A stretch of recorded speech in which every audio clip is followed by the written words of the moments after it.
Useless. Mom scoffed. 20 years in uniform and still no house? Dad added, your sister is the one who'll make us proud. The silence in that room was deafening, the kind that makes your blood run cold. It was the moment my entire family finally saw me, not as the ghost they'd always dismissed, but as the general who was about to expose their deepest, darkest lies. For 20 years, I'd learned to live with it. To be invisible. My mother, Elaine, always said I lived like a ghost, and I just offer a faint smile, a secret thought simmering. Ghosts remember everything. That morning, the sun was barely piercing the mist clinging to Yale's ancient stone walls. I slipped into a back row seat, an anonymous shadow among the glittering crowd. Graduation banners flapped, brass bands played their bright fanfare, but I was just background noise, as expected. I hadn't told anyone I was coming back from the base in Colorado, nor that I'd been promoted. It wouldn't have mattered to them. Up on stage, Sophie, my younger sister, shone like a star. Crimson honor sash, blonde curls bouncing, laughing into a professor's hug. The perfect daughter, the golden child. Her name, Sophie Hale Magnom, future of global finance, blazed in bold on every program. My name, Claire Morgan, was nowhere. Our Sophie, always destined for greatness, my mother cooed from a few rows ahead, loud enough for nearby trustees to nod along. My father, Robert, gave a tight nod. She's everything we hoped for, unlike others. His voice dropped just low enough for plausible deniability, but the sting was undeniable.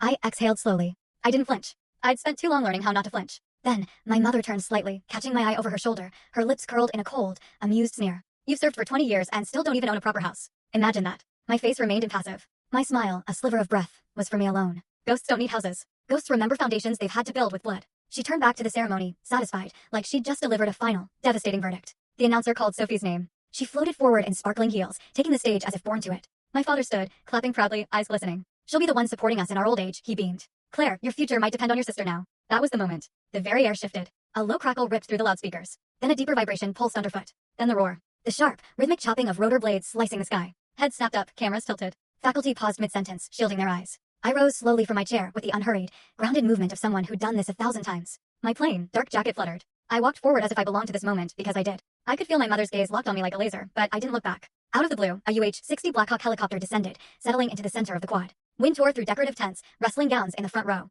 A woman screamed as her hat flew off. The crowd stumbled backward, a mix of awe and utter confusion. The side door flung open, the rotor screaming in everyone's ears. A uniformed officer stepped out, scanning the stunned faces, and then he saw me. He saluted. Loud, clear, unwavering. His voice rang out, cutting through the blade's shriek. General Hale, we need you. Every conversation froze. My father's jaw dropped. Sophie's bouquet slipped from her fingers, hitting the ground in slow motion. Every single person turned to look at me. Full story on the channel. Link below. Click now and watch what happened next.